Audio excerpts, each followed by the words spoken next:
Welcome to another Wesnoth Ladder Replay, my strategy fans. And in this replay, you will see a very dodgy archer and a horde of goblins fighting level 2 loyalist units. It is a rather difficult map that I don't see a lot, but in red we have the Lord Megac, that you have probably seen a couple of times already, playing his beloved Northerners. And in green we have non-heroic playing the Loyalists. So this map in general, it is kind of long but also very thin, and usually you will have some big skirmishes in the center of it. You do have some flank opportunities on the sides, but it is very difficult terrain for most units to get through. And usually, if anything, you will probably see some scouts running around here and maybe trying to flank some villages. So let's see how they played out. I think it is somewhat asymmetric map, especially the red leader starts further behind to offset the first turn advantage, like first play advantage. But yeah, there's nothing too crazy, although it is a little bit out of the ordinary to see 3 scouts on each team. But I think it does fit the map a bit, because otherwise it's difficult to get all these remote villages. And you can always use these scouts to secure the flanks and the sides. So yeah, you have everyone just positioning right now, figuring out what they're doing. A merman fighter is a little bit surprising to me. I feel like having a spearman is always just better. The merman fighter does have built a couple more movement points, and he is quicker on the water tiles. He can get around pretty easily, and he has really good defense on the swamp. So if you want to put him on the swamp terrain to just secure the tower, I think it is a decent idea. But other than that, a spearman is usually just a better choice in terms of stats. You just compare the attack and the HP between those 2 units. Yeah, and Megac from the Northerners didn't get to recruit a lot of grunts simply because he has 3 scouts, 3 wolf riders, and the wolf riders are quite costly. So we'll see 2 grunts, 2 goblins, and an archer going for the early night attack. It's also not something that you see too often. But so far, everything plays out as you would expect. And the Northerners move in, so they can start pressuring some villages on the first night cycle. The Loyalists need to survive this one, and there are a lot of units that are here to stall. A lot of spearmen, the cavalrymen, like all the units that you expect the Loyalists to have. And first night arrives. Megac decides to go in and aim for the leader. I see him doing that quite a bit, just hitting the enemy leader, see if you land any good hits. In worst case, you just lose the unit for not really a lot of value, because a leader typically won't be in the front line a lot. And now he can also use his leadership bonus to boost his units and the damage. But we'll see how it develops. Sometimes you also get a lot of good hits. Here, the spearman goes down to just the archer and the grunt. That's rather lucky. You wouldn't expect a spearman to die to just 2 units. But also maybe good value on the archer. It's a bit more consistent with his damage. So usually this matchup plays out in a way where if the Loyalist can survive the first night, he will usually come out ahead. Because he has a lot of very strong units, and especially the spearmen do very well during daytime. But we see a lot of value out of the archer and the spearman, getting rid of the cavalry just with 2 units again. This is insane value. I'm not even sure if it's lucky, but from what I can see, yeah, it has been extremely lucky over the first few turns. And honestly, the spearman does make sense, especially if you expect your opponent to go for a couple of cavalry units, because they are insanely strong with their piercing damage in the cavalry. So there's a lot of progress being made. A couple of scouts fighting on the sides. We see the wolf rider here as well, which is being contested by the cavalrymen. Nanarog being a little bit disheartened about taking all his hits. Again, it's cavalrymen getting picked off by the goblin, and it looks very, very good for Megac so far, with all the chase that he has done. He's obviously ignoring this kind of difficult to attack village because you don't want your grunts or your units to be on the swamp. And all of this terrain around it is also pretty easy to hit, so just take the opportunity that you have. There's one village going his way already.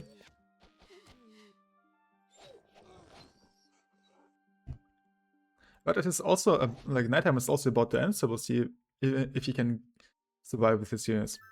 Because now the matchup is about to turn around pretty heavily, and all of these units are getting blocked by zone of control, so you gotta be careful with how you play it. See the fish trying to defend the village, dodging a couple of times. It is about time. Dying to the assassin though.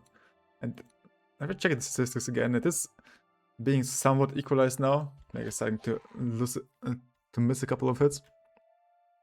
But this is what I mean with you might start losing your units. So now Megac goes forward with the grunt, because it will be kind of difficult to get him out this way. But also there are a lot of villages up for grabs, which is also not a bad idea to focus on. And this grunt is getting zone of control locked. And now he's getting picked off on the retreat.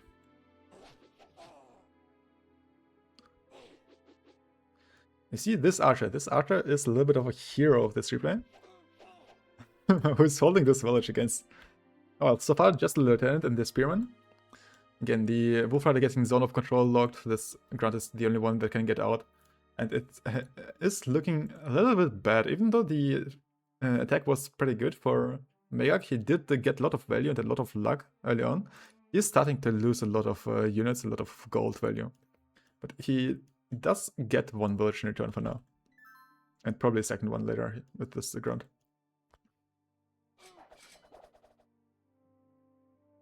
Oh. Yeah. He does zone of control lock the spearman with these two units. It shouldn't do too much though, simply because it is daytime and now these spears do at 9 to 10 damage per hit. But what Megac does is he does recruit an Orcish Assassin, which I see him do quite a lot when it's about to become daytime. Because if you poison your opponents, he is going to have a very difficult time pushing forward.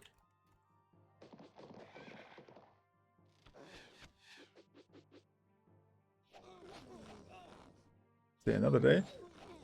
The Wolf Rider should end up dying. He does end up dying. And now we have one spearman close to leveling up. But the grunt picking up 2 villages, uncontested, because there are simply not enough units and most of the spearmen are forward. You get poisoned on 3 units, and this is what I think Megac does quite well, especially with his composition. If he gets assassins against Loyalists or other factions, he just completely takes out all of the tempo during daytime. So right now, there's no way for non-heroic to push this at all. He has no angle to go through. The mid lane is very, very sold out with everyone being poisoned. And he still has some units to deal with in his back.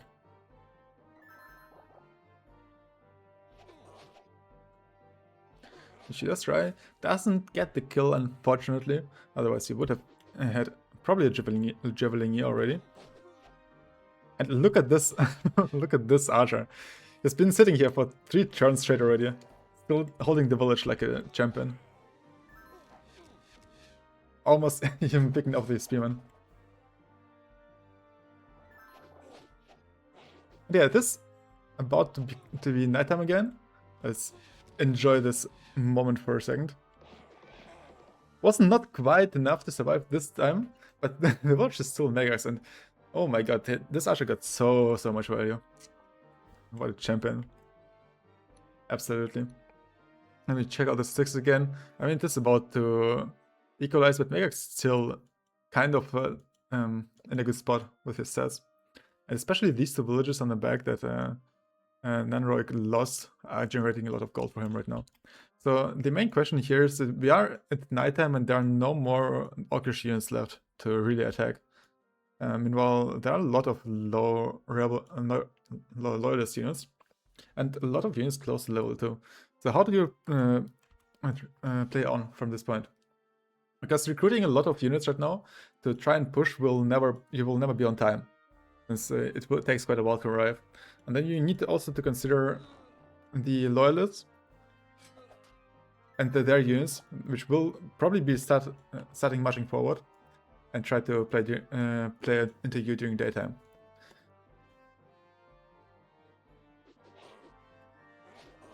Assassin close to level up, getting picked off. So it is a little bit of a stalemate for both sides, simply because Megac can't push right now, and Nanroik is also it's quite troubled when pushing because he has a lot of units, and they're also close to level 2, but they're also quite low, so you don't really want to push it right now, and maybe take some time to heal up. Now here again, the cavalryman survives and gets level up. Just an insane exchange. Picking up the village that he had lost along the way. So it is daytime, and Megac just recruits a lot of spearmen, and this is, I think, it's an interesting choice because the goblin spearmen, they don't cost any upkeep, and they are quite a decent unit. I feel like the goblin spearmen might be a little bit too strong even in terms of their stats. If you compare it to something like a peasant only has 2 attacks, which are also 5 times 2. But yeah, he just recruits a lot of goblin spearmen and puts them somewhat on the edge, and waits out his time. He doesn't have to pay any upkeep for them, so he has to save up gold and wait for a better opportunity to fight. You see plus 18 net income right now with 8 villagers. There are just more goblins being bought. Whereas on the side, looking for any opportunities to take villages. Now this is, I think, interesting. Nanroik decides to push his bowman down instead of trying to utilize him somewhere on the front. I think, yeah, he wants to get the kill on the bowman just to get the set level up. I don't think he has to. The cavalryman could get it on his own. But this just slows down his tempo a little bit again. Finally, the grunt getting attacked, dodging a lot of hits again.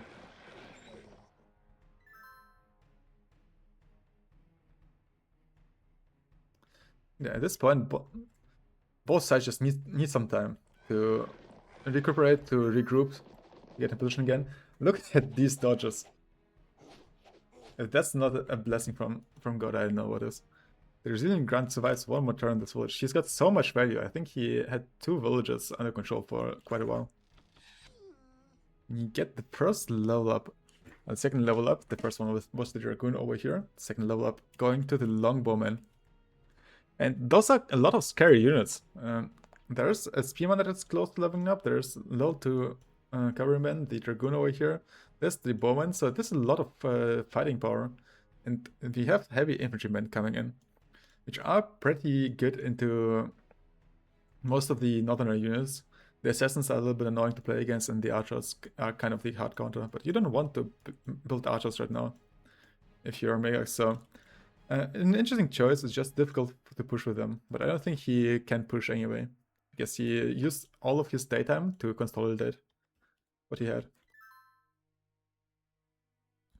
So it's nighttime again, and look at this, guys. It's 7 goblins in the middle, in the center, just waiting for the opportunity. Now, the ground finally going down, the village going Narnok's way, but here it's kind of an interesting situation because you don't really want to push using spearmen, goblin spearmen only. They're a decent unit by all means, but their fighting power per hex is just not as great as if you had a grunt on them. Right, so you'd rather have grunt or heavy hitting units on one hex because you will take quite a while to take down a spearman like that with only goblins. And so we'll see how this continues. Yeah, both sides are doing quite well right now. Let's check the statistics one more time. And look at this, Megac lost so much more gold. He's at about 100 gold, he's about 100 gold down simply due to combat. But the main difference that he has right now is his 16 gold net income with all these goblins being around. Yeah, he decides to not push during nighttime, even though it would probably have some tempo here. Like Nanroik still has a couple of units that are far back that need to heal a little bit.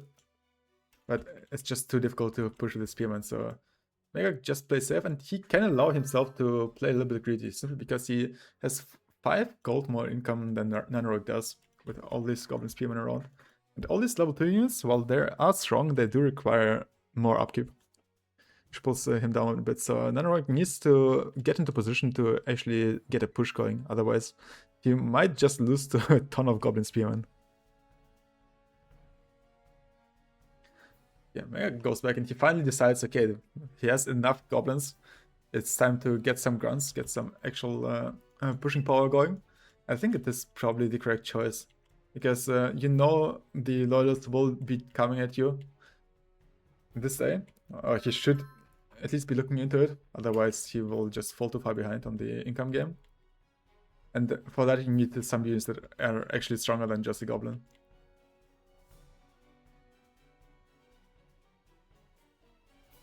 Again, very good awareness, just having Wolf Riders on the sides, looking if there's anything happening. I think it's interesting, he actually has a Goblin Spearman over here, which is a pretty good space for him, and I'm not even sure how well of a trade the Cavalryman will be having here. I think during daytime, he should be winning against this Goblin, but still, this trade feels so bad to play. So this one Goblin Spearman might as well just completely hold off any advancements over there. We get more Goblins.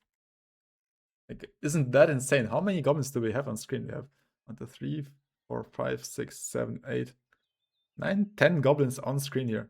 And he just doesn't stop. But yeah, he is just going down. I think he's 1 upkeep cost right now. So any more units will obviously increase the upkeep cost. But are these Goblins enough to withstand this push? With all the level 2 units and about to level up Spearmen coming up. Time will show. Now this is a little bit annoying about this map. It's difficult to actually pressure any villages if you punch through the center. There's like one village over here, one village over here, but they're not that easy to reach. It is daytime right now, and I think if you really want this push to succeed, you kind of need to move up with your leader and utilize this foreman recruitment fields. So you can go onto this spot, get a recruit going, maybe transition a bit further up. It's still not optimal, but it does help with the push. Otherwise you would be just tailmating, but as we already said, cellmating is not really in the cards. I see a couple of assassins again. As I said, their assassins do help out stalling a push. If you get 1 or 2 units poisoned here, they will need to run all the way back to heal up, and it will take forever. But if they don't run back, they will just die during the offensive. I get through position some units here. And the Goblins are about to go down. Now this is, I'm pretty sure this is super unlucky. This one grunt not going down. Yeah, Nanorok being unlucky again in such a crucial moment. -21, not getting this village. This turn. No, oh my god. This is, again, a hero grunt and -28% on the hits. This grunt should have went down and this should have been a village, and this is kind of the push that Nanorok needs right now to get back into the game. Yeah, also realizing that it's a very insane situation. Again, 1 more Spearman close to leveling up, but you need to get the value, you need to get the kills here to keep in the game. There's just 1 more day cycle left. Again, 1 Wolf Rider casually holding off 2 Spearmen during daytime. That's insane.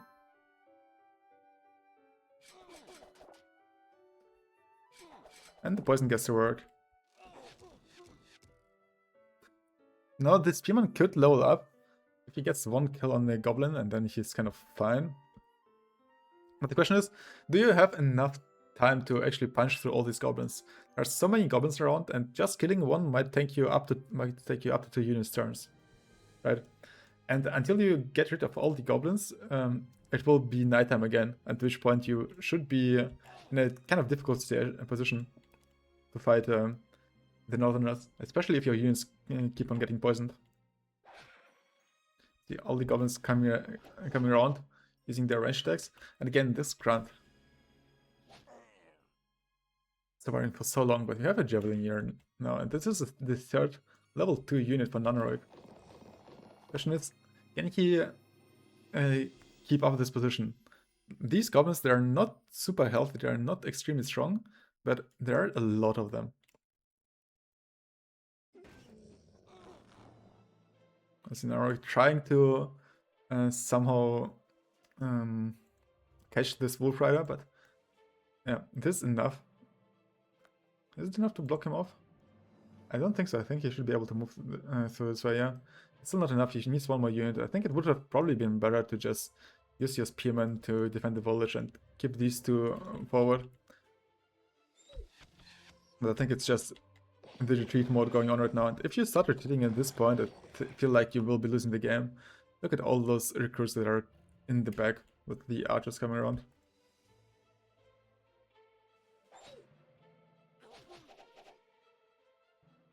And I really hope to pick up the skill, but you need one more hit. And again, such a crucial thing that doesn't happen. He gets picked off by the goblin range tag.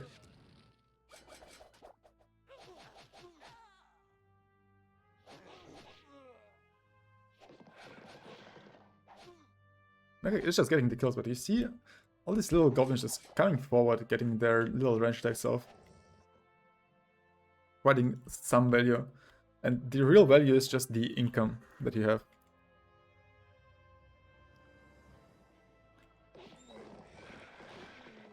I have no idea how this Wolf Rider has survived for so many turns on the left flank as well.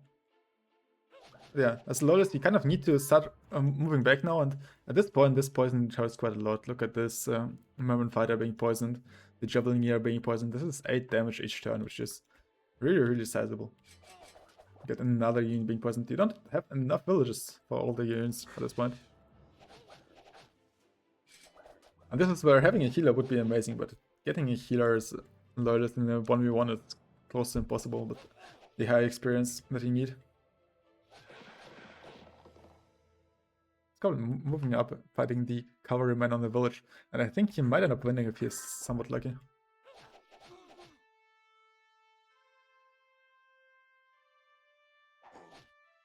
Nanorok needs to go back, but the problem is, after this push, Megac is in position with most of his very high value units, and all the level 2 units that Nanorok has are suffering quite a bit.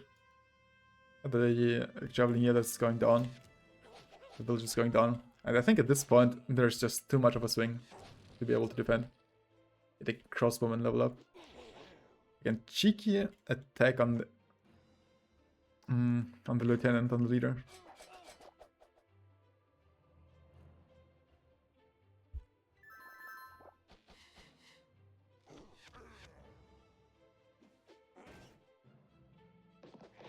Like also trying to defend.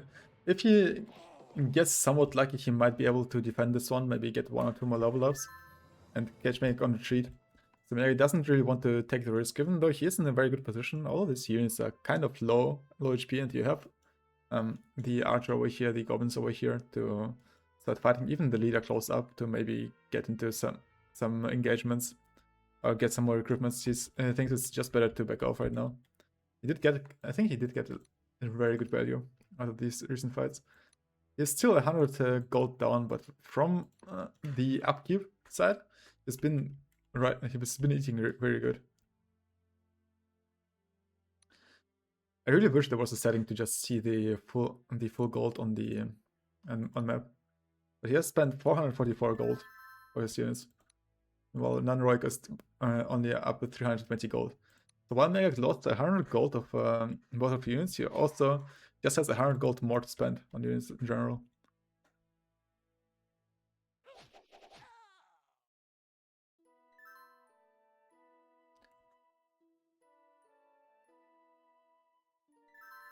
From these engagements, and we just get more goblins. I swear, I don't know why, but these goblins are doing insane work right now.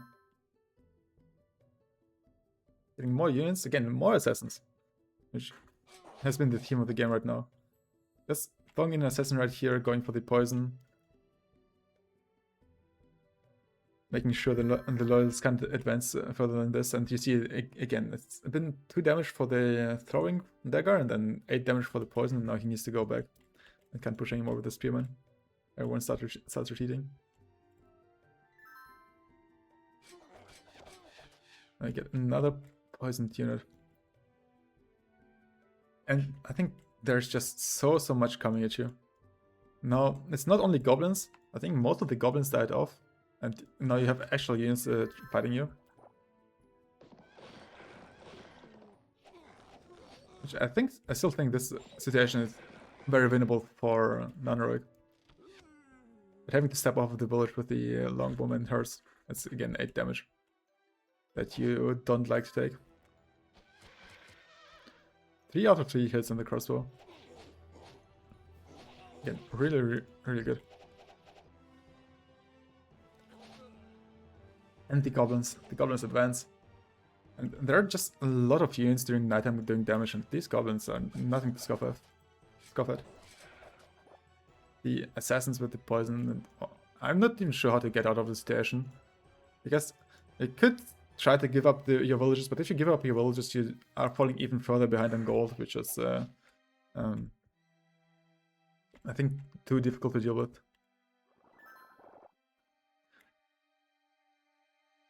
Yeah, let's cut on the side, and now he starts, Nanorock starts falling back. I'm still not too sure about all these fighter recruitments. Actually, yeah, they might be tankier than the spearmen, if I see it correctly, because they have 60% dodge chance on these axes, meanwhile spearmen only have 40. So they might be better to just be a defensive unit. Not getting quite away with the longbowmen though. They have infantrymen too slow to get in front of him.